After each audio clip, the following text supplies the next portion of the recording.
Hey, hi everyone. I'm Ronit Doshi, Vice President with the Technology and IT Services team, and I'm excited to have our insurance star analyst Vigitesh Tewary talking to us about London insurance market. Hey, Vigitesh. Hi, Ronald. Happy to be back.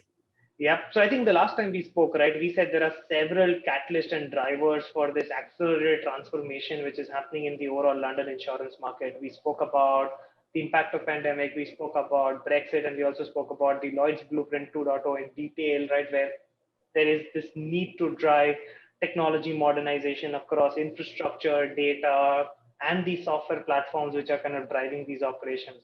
I thought I'll take your views on the technology platforms and how is the supply side behaving and kind of trying to capture this large market opportunity.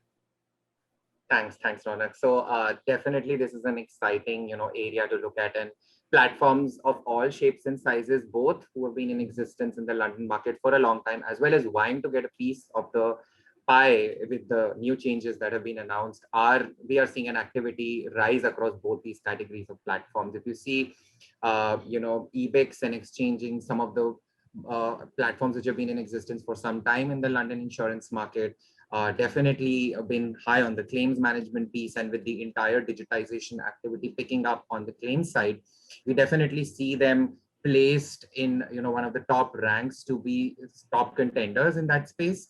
While you look at some of the other players such as Actuaries, who've been having trading solutions which will do well when there will be an actual trading and settlement sort of a platform which will be in the development in some time once the claims and the virtual room platform has been developed.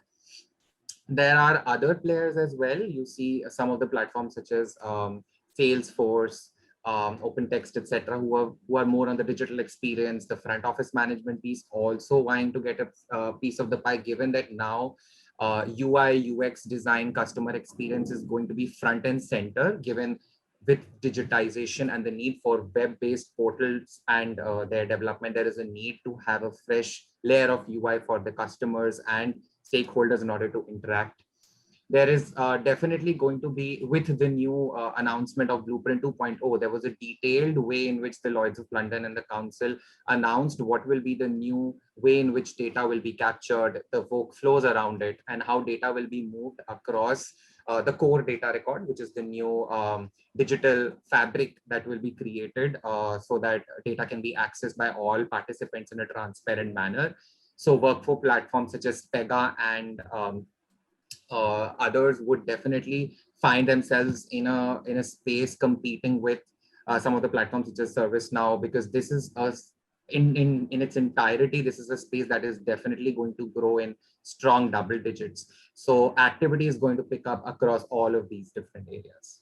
Yeah, and I think because you're also seeing a lot of the low code, no code technology vendors, point solution vendors kind of attacking very specific issues in the value chain, which requires, digitalization. So I think this is fantastic. And I think this is a fast growing space. We've been tracking it. I'll continue my discussion with you, but just thank you for your time. I think this is really exciting. Yeah. Thanks, Rana.